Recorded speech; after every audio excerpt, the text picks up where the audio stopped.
Hey, what is going on, guys? RvzStealth here, and in today's video we're going to be taking a look at the rank 1 player right now on the NA server, who is a Ekko one trick for the most part. He's got upwards of a 70% win rate right now on Ekko. He's got like 1.4k LP, so we're going to be taking a look at one of his games here. He absolutely popped off in this game. He had like, I'm pretty sure had like 16 or 17 kills or something, 0 deaths in this game. So we're going to be breaking this game down and trying to find out things he's doing in his game that just makes him that step above every other player on this server at the moment.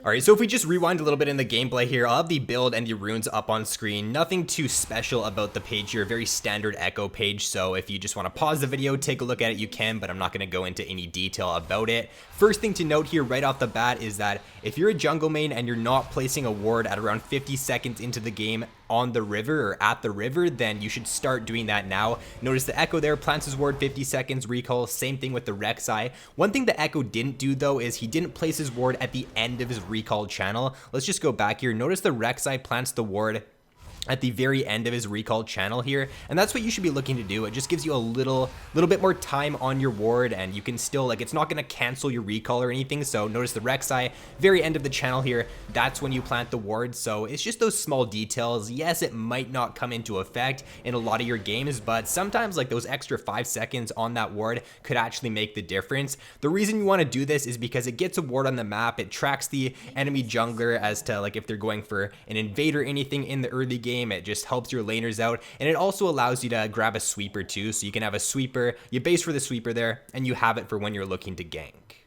Alright, so let's just focus on the Ekko now. He's going to be starting red buff this game, which is pretty interesting, but when you take a look at his laners, you have a Thresh and a Draven bot lane, you have a Poppy into a Kennen top. So as a jungler, you should be thinking about this in the loading screen. You should be thinking about, okay, where am I going to be pathing in each and every game? And you don't really want to be pathing towards topside, playing towards a tank Poppy into a Kennen. Poppy doesn't have the worst gank assist in the game, but Poppy's always going to be useful, right? She's always going to be a champion no matter if she falls behind a couple levels. But Draven, on the other hand, if Draven falls behind, if he does not get ahead, then you're probably not going to win that game. So I think Ekko's logic in this game here is that he wants to start red, he wants to do a full clear down to bot side to just play towards his bot lane and try to get his bot lane ahead as quick as possible here. So make sure you're doing this when you are playing jungle. I feel like a lot of junglers will just start on the exact same side of the map every single game. They'll never look at their lane states, they'll never look at like what their team composition consists of or what the enemy composition consists of. So make sure you are doing that in your future games. Now, one thing I just want to quickly rewind and talk about here is notice how the enemy bot lane is going to arrive to lane before the enemy top laner here. You know 100% RvzStealth, or not 100%, but most games, if the enemy bot lane shows before the enemy top laner, you know that the enemy jungler is going to be starting topside and pathing towards bot. So as the Ekko here, as the enemy, or as your team, like the whole team should know where RvzStealth is going to be pathing. He's going to be doing a 3 camp clear, most likely down to bot side, looking for a gank either mid or bot at around 2 minutes 40 seconds into the game. So as the bot lane, as the mid lane, you should know RvzStealth has that opportunity to gank there, and you should be playing a little bit more back. Alright, so as you can see there, RvzStealth is bot side 2 minutes 40 seconds into the game. You pretty much, like, even if you don't have a ward on RvzStealth, you should know he has the opportunity to gank bot there. So as the bot lane, just play a little back. Same thing as the mid lane, like he could look to gank mid right here. Now, one thing I want to take note of as well is that notice that ward right here that Yasuo, or I'm pretty sure it might have been Yasuo, it might have been the bot lane though. They get a ward right here, so now the Ekko has a timer on this RvzStealth's Raptor camp. He knows that, let's see here, he's gonna take them at 3:10, so he knows at 5:10 those Raptors are going to be up, and he actually ends up going over there and changes his pathing based on the fact that those Raptors are up later on in the game. So as a jungler, like if you know the timer on the enemy jungler's camps, then you can look to path, like you can look to path into their jungle. You can look to make those kind of invade plays. So just always try to like time when the enemy junglers camps are up. I feel like especially a lot of low elo junglers just don't do that, but it's something that you can always look to improve as a jungler by like timing camps and just knowing which camps are spawning as to whether or not you should look to farm your own jungle or as to whether or not you should look to invade theirs. So right here, he is looking to take Crab, and this is actually very risky because Yasuo does not have priority right now. For him to be doing this, I feel like he gets away very lucky in this situation because Rek'Sai honestly could have just jumped on him there, looked to kill him, because I guess the reason why Rek'Sai didn't is because his bot lane didn't have priority. So probably Ekko thought that, okay, it would be somewhat safe for me to go for this because my Thresh can back me up in that situation. But as a jungler, sometimes you're just gonna have to give up that scuttle crab, right? Always look at your mid, always look at your bot, or if you're taking topside crab, always look at your top, always look at your mid, and that's gonna determine as to whether or not you can look to play aggressive and look to go for that crab. Like if you notice the enemy mid laner missing or the enemy top laner or bot lane missing, then you just gotta sometimes just accept the fact that you gotta give it up in those situations. So now we have vision on the Rek'Sai top side of the map. So what Ekko's gonna do here is he's just gonna shadow his mid lane. He's gonna make sure that his mid lane does not miss out on all this CS under tower, because if we pan over here, look at this giant wave under the tower, and Rek'Sai previously was looking to threaten a dive. Now right here, he looks to go in on the Azir, and I feel like if they knew Rek'Sai was bot side, he probably looks for a flash play on Azir because Azir's flash is down, right? But the fact that he knows 100% Rek'Sai was on the top side of the map there, he doesn't go for that play, because if he goes for a flash play on Azir and Rek'Sai's just sitting right there for the counter gank, then he's gonna die and he's just gonna fall really far behind. So you gotta make plays based on like the knowledge that you have. If you have knowledge on where the enemy jungler is, and there's a chance that he could be there, then you don't want to make that aggressive play because it could just end up throwing the game. Alright, and this is exactly what I was talking about earlier on in the video here. The Raptor camp has spawned on Rek'Sai's side of the jungle. Ekko is pathing directly towards that. He doesn't have a single camp up on his side of the jungle except for Gromp, but he doesn't actually clear Gromp out other than like his first clear throughout most of this game here. So he's just looking to play towards bot side. He comes over, takes this Raptor camp here. He had the timer on it. He knew it was going to spawn at 5 minutes and 10 seconds into the game. So he just takes that, and now he passed towards his bot side. He looks to make a play towards bot side, and he's just going to channel his recall here because there's nothing really had. He can't look to dive bot here. He's not level 6, so he's just going to recall, pick up his red smite there. He's going to grab an amp tone, and then he's going to path towards bot side yet again.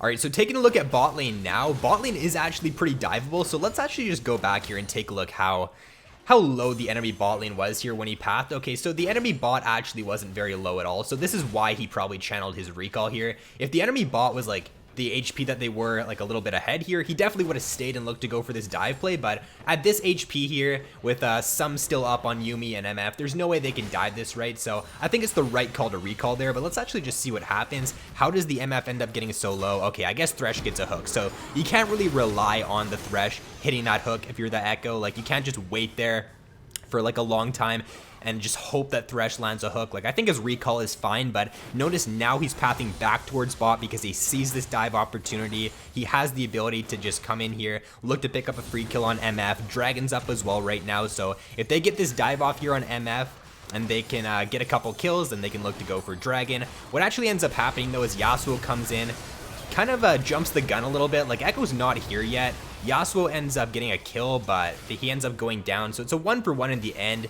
Ideally, like, if they should have been able to, I feel like, get both kills on the Yuumi and the MF because of how low they were, but good counter gank by Rek'Sai, good TP by the top laners, so you can't really, honestly, a 1-for-1's not bad in that situation, considering all that the enemy team did have to, all the resources the enemy team did have to use in that situation. So after that play down bot lane, he's just looking to path towards top side, clear out all of his top side jungle. Like, even though you want to play towards bot side in this game, you don't just want to completely neglect your top side jungle. Like, if you're just not taking your top side, you're gonna fall behind, so you still want to be pathing towards top, take your top side, then look to go back down towards bot, which is what he's gonna do here in this situation. So takes the red buff, gonna go over here. Rek'Sai ended up taking the Krug camp, so he's just gonna clear that out, so he gets the reset on it, and then he's just gonna look to path towards top. Like I said earlier on in the video, he doesn't want to be spending all of his time top, but if he can find an opportunity to gank top, like just hover over top here, if Poppy makes a nice play, which is exactly what she does, he can look to come in here,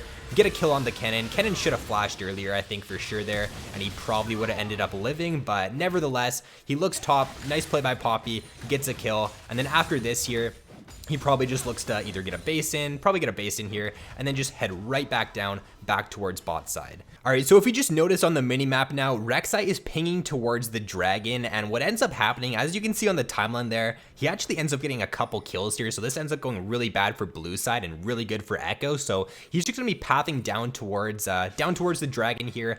I feel like Azir misplays this pretty hard. He goes back towards mid, and he doesn't help his team take this dragon. I feel like, honestly, this is more of a misplay by Azir than a good play by Ekko. Like, yes, he gets the dragon, he gets the smite steal there, gets the kill on Rek'Sai, picks up a kill on Yuumi, but this is 100% the Azir's fault. Azir should not be pathing back towards mid there when his team is taking the dragon. Like, there's no reason for him to go back towards mid. So this is definitely Azir's fault. I guess he maybe thought like they could take it without any contest. That's probably his logic behind this. He thought Rek'Sai would just be able to solo that out by himself, but you just always want, like, there's nothing for him to really do there mid, right? There's not like there was a way for him to push in. The way was already at the enemy's tower. So as the Azir player, I feel like you just make sure you hover over the dragon there, make sure that there's no chance the enemy team can come in to steal, because if the Azir was there, I'm pretty sure they don't all die 100%. They definitely don't all die. So Ekko ends up getting a couple kills. He gets like a triple kill there. He ends up being 3-0-2. So at this point in the game now, if you're a good Ekko player, you should be able to, like, the game should be won at this point with how far you are ahead now. All right, so in a second here, notice the ping is going down by Ekko on the bot lane. He wants to set up a dive play bot. He's level 8. He's got his ultimate up. As Ekko, like, this is what you should be looking to do once you do get your ultimate. If you're playing with, okay, he fails his E over the wall there, but I mean, that's going to happen. Even the rank 1 player is going to make mistakes, but like I was saying, once you get ahead, like especially if you're playing with a heavy CC bot or CC mid, just look to make dive plays with this champion. Like Ekko's dive potential is honestly like even better than Elise. Like it's easier to execute at level 6. Elise is better pre-6, but at level 6 with Ekko's ultimate, like it's pretty foolproof. You just look to use your W, look to go in exactly like this. Once you get low, you use your ultimate to drop the tower aggro, and it's just super easy. Like it's not really that difficult to execute. So if you are playing Ekko especially, look to execute these dive plays, play towards your bot lane. Notice that he's still playing towards bot, wants to get this Draven snowballing, Draven Thresh lane, so it's just very easy setup. Like if they push the wave under tower, Thresh just lands a hook, Ekko lands a W, and it's just free kills all day. Alright, so after that dive play bot here, he gets a reset in, he's got his proto vote and his runic echoes 12 minutes into the game, so he is so fed at this point right now, and this is where you can just really start popping off with Ekko. His super big spike is once you do get Lichbane. Like once you get proto belt, runic echoes, and Lichbane, that's where you really start to just take over games, but this is still a really good spike for him right now too, so you can just continue to look to play really aggressive here, look to continuously play around your fed members, so always be playing around your bot lane now. That's gonna give you the best chance for you to just continue to snowball. You don't want to be playing around your Poppy. Like notice Poppy right now down like what, 30 CS, she's down a couple levels, so you just want to keep playing to wherever your bot lane goes, and that's exactly what he does. So looks to make another dive play mid here. Like this is why this champion can be so good for solo queue, right? Because if you get a lead in the early game, you can continuously look to make these dive plays, look to make these aggressive plays around your fed members, and you're just going to keep snowballing and keep picking up these kills. Alright, so we got dragons spawning in. I'm not sure what the exact timer is on it, but it's gray right now there on the minimap, so I assume it's spawning. Okay, it just turned yellow, so I'm pretty sure yellow means 30 seconds until it spawns, so he's just looking to play towards bot right now. No reason for him to be like topside or anything. The fact that Rek'Sai is taking his red buff right now, I guess he just accepts the fact that he can't contest the dragon, because as the Rek'Sai, if he wanted to contest the dragon, he should definitely be on the bot side, but yeah, there's no way with especially with Azir dying that they can even look to contest this dragon now. So as Ekko's team take this tower, look to go towards dragon. No reason to try to keep pushing mid here, just go back towards dragon, take this, get your soul win condition going. So this is something that you can look to do. Like if you're ahead as a jungler throughout the early game, like you should honestly, you should never, I shouldn't say you should never lose games, but with the soul win condition, like it's so easy for you to just control dragons, fight around those objectives. It's going to be Ocean Soul coming up as well here too, and I think Ocean Soul is arguably one of the most OP souls in the game. I think it's really, really strong once you do pick it up, so they just have so many win conditions at this point in the game now with the Soul. They can do Baron when it spawns at 20 minutes, so just keep playing towards your bot lane, take good fights, don't just fight alone for no reason, and you should close out this game really easily. Notice on the minimap there, he's really active with his pings. As soon as he bases here, he's just going to ping some on the ways towards topside. He's going to ping the Rift Herald, so if you're ahead, you should be looking to shot call. You should be looking to tell your team what to do, what you need to do to close out the game. You already have the mid tower down. You already got the bot tower down. So the play should be have your strong members head towards top side here. You got your Draven and your Thresh. That's who you want to play around. So Draven and Thresh go top side, and you just look to shadow them. As a jungler, you always want to be shadowing whichever lane is ahead the most. You don't want to be playing around your weakest members on the team. I feel like that's a mistake so many low elo junglers make, is that they try to like help their weak members to try to get them back into the game. But if you got a fed member on your team, just continue to play around them, because you're going to be able to have the greatest chance of winning a skirmish or winning a fight, and you're just going to keep snowballing off of it. So right here, Thresh actually ends up going down, so he ended up getting collapsed on a little bit before Ekko could get there. But nevertheless, Poppy comes in here. They pick up a bunch of kills. They get an ace on the enemy team. So this is just playing towards the next objective. Pretty simple to do. Ping towards topside, run topside, get a favorable fight, take the top lane tower. So you should always be looking to fight with a purpose, right? If you're fighting mid here, or if you're fighting bot, like there's no outer tower bot or mid right now, so the likelihood of you really getting anything is pretty low. But if you fight towards topside, there's a free outer tower there. It just continues to snowball your gold lead. I'm gonna get another recall in here. Let's see, he's very close to Lich Bane. This is actually pretty insane right now. You don't usually get this fed like this early on in the game. I guess that just goes to show why this player's rank 1, but he almost has Lich Bane now 17 minutes in. Really fed at this point. And if we take a look at what could be the next, what should be the next place to where he should look to play towards, I think you could honestly just wait for Baron to spawn. Like Baron's up in 3 minutes. They're really far ahead at this point. You don't want to risk just taking random fights for no reason at this point and throwing the game. He could just continue to hover towards his bot lane, I guess, and then just look to play towards a Baron here at 20 minutes. They have a Yasuo, they have a Draven, they have a Poppy to tank it, so they have really good Baron potential here at 20 minutes. And notice here, Ekko actually pings the Baron. Like he pings towards, actually Rift Herald's still spawning, so that's the next objective. I didn't realize that Rift Herald was still gonna be spawning for a second time here. So yeah, he just wants to path towards top here, get this Rift Herald, get another one for his team. And I don't know why the enemy team is even trying to fight here. They're just trying to fight topside. It looks like they're all gonna probably die here in a second. Ekko picks up a kill on MF, gets another kill on Yuumi. So as the enemy team, I feel like that's just a misplay. Like you shouldn't be trying to, I guess like at this point in the game, you could argue that it's kind of a last ditch effort. Like you want to be trying to make a heroic play to just get back into the game, but it's not just really gonna work out most of the time. And what ends up happening here is that he picks up another like couple kills. Baron spawning in a minute and a half.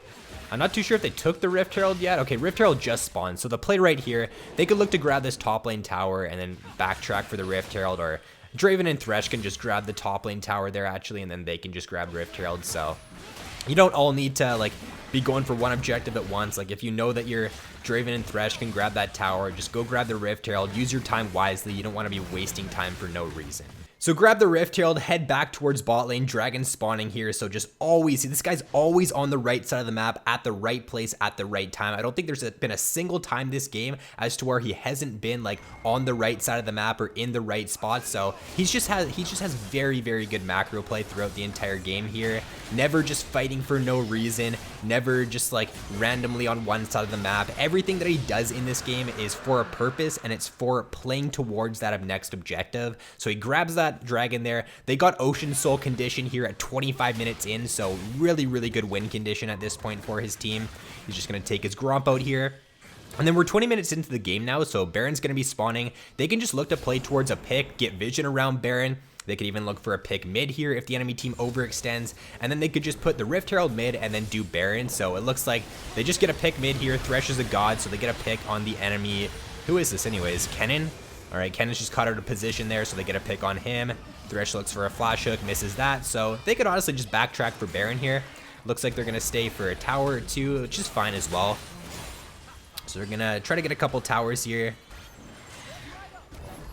They're just so far ahead at this point in the game that it really doesn't matter too much what they do. Like even if they misplay a little bit, they're still gonna win this game. So they just end up getting the inhib here. They can backtrack, and MF just used her ultimate too onto a wind wall. So honestly, like they can just do Baron here. Like there's no reason, there's no way the enemy team can contest. It's super free. MF doesn't have ultimate. Kennen's still dead. They can't really look to face check into all the vision they have here. Like they have complete vision if we take note here. We got a ward right here, we got a ward right here, we got a ward right there. So even if they do try to contest, right, even if they do try to come in here and look for a steal on the Baron, then they can just turn. Like, they got a Thresh, they got Poppy, they got really good peel off this Baron. So it's a very low risk Baron in that situation. So they just pick it up pretty much for free there. And then if we just go back on Ekko, he's just looking for a pick. I mean, honestly, it doesn't really matter at this point of the game if he gets a kill like this. I would honestly think that, like, just recalling and grouping with his team is probably the right call in this situation, but he just gets a kill on Yuumi. Really no reason. He picks up like 140 gold. That's not going to change the outcome of the game, so I think honestly he should have just based and been with his team here pushing mid. This actually might be like the one like little mistake he makes in this game here, because he's going towards bot lane, his team is pushing top, his team's pinging towards top, and he's not going to be here now, so this could actually not turn out the greatest if his team ends up fighting here, but let's just see how this pans out. So he grabs blue, heads towards bot. Kennen just based here. This could actually be really bad. He needs to ping off his bot, or he needs to ping off his team here. And yeah. So I think it's just like one mistake he made there, like going for that kill on Yuumi and then like not pinging his team off here. Like, if you really want to play like macro and you want to close out the game perfectly, then I guess what you can do is you can send these 4 members top, spam ping them off, just tell them to back off until you start pushing bot lane, because as soon as Ekko showed there, right, as soon as he showed for this tower, let's just backtrack even a little bit more here. So let's just see here, as soon as he shows at this tower, I think that's when they look for the engage, right? So he shows right here pretty much immediately. Like, as soon as he shows bot, they look for this engage. So this is where like throws happen, right? Especially like in lower elo. I feel like you just always want to try to be grouped with your team, or you just want to shot call as to what you want to do, right? If you want to be split pushing here as the Ekko, just tell your team, all right, just back off, wait for me to push, don't play aggressive. And then if he does that, then the team probably just backs off a bit more and they don't end up dying. So it just loses a bit of tempo, right? This is like one of my biggest pet peeves in solo queue, to when you get Baron and then immediately after that, your team just fights and throws the Baron, like kind of what happened there. So there was really no reason for his team to die there. So either is the Ekko, like you want to be just grouped with your team. I think that's honestly the right call at this point. Like, you don't really need to look to play like a 4-1 or a 1-3-1. I think you can definitely just look to group and end, but it's just a small mistake in this game. It's not going to lose them the game. They're still up 8k gold, but it's just making sure that you're looking at like every single mistake in each game and just trying to fix them so that they don't happen in future games. So yeah, right now this Draven's spam pinging onto the top inhibitor here. So the Ekko this time is just going to group up. So he's not even going to bother with bot lane. He realizes that, okay, let's just group. We're not going to throw this game as long as we just group as 5. So that's what he's going to do here. He's just going to come top, grab this inhib top. Now they could honestly just backtrack and wait for this Ocean Soul here if they really want to play it safe and they have like a 99% chance to win the game. So I don't really think fighting here is the right call. They could definitely just look to go for this Soul, or they could look to go bot lane, but because they're so far ahead, I don't think the fight here is terrible. Like, they could definitely just look to probably fight and end the game.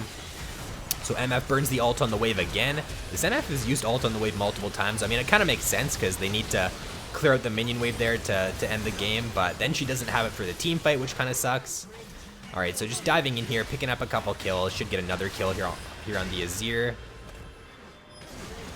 All right, and then they don't have a minion wave, so Rek'Sai spawning in 16. I don't think they can end the game here. I think the play is to just backtrack and grab this soul. You don't want to throw this soul. There's so many games to where like you're one dragon off that soul, you end up like overstaying, the enemy team grabs a dragon, you just delay that soul. So if you got soul coming up, you never want to delay that. Like, just play towards that soul, especially if it's an ocean soul. Like, I would say that if it's a cloud soul, if your team doesn't really benefit from that too much, then playing towards like a Baron instead is fine. But I just think that Ocean Soul is so strong that you should always be looking to play towards that when it's up. So that's what he's gonna do here. Backtrack for the soul, really good play. Pick this up, and now the game should be over. Like, the game's gonna end in a few minutes here. Take a base here, group with your team. You can go bot here even. You can just go bot, grab that, or you could even just go mid and just straight up hit the Nexus. Like, at this point here, you basically 3-tap the Nexus with Ekko, so you could go in, you could E the Nexus, You could just auto it, use your ultimate, E it again, and that pretty much just wins you the game. So always keep that in mind when you're playing Ekko. Like you take towers extremely easily with the champion. So if you're like level 16, if you're really far ahead, and the only way you can win a game is if you like split push, or the only way you can win is if you like make a backdoor play, then that's an option for sure, because he does have the ability to take those towers extremely quick.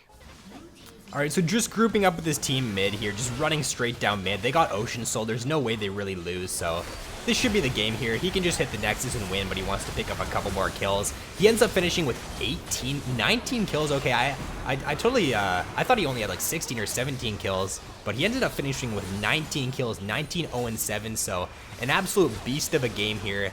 Goes to show why this guy is rank 1. So hopefully you guys did enjoy the video. If you did, be sure to drop a like, subscribe if you have yet to already. So thanks for watching, guys. Have an awesome day, and I will see you in my next video.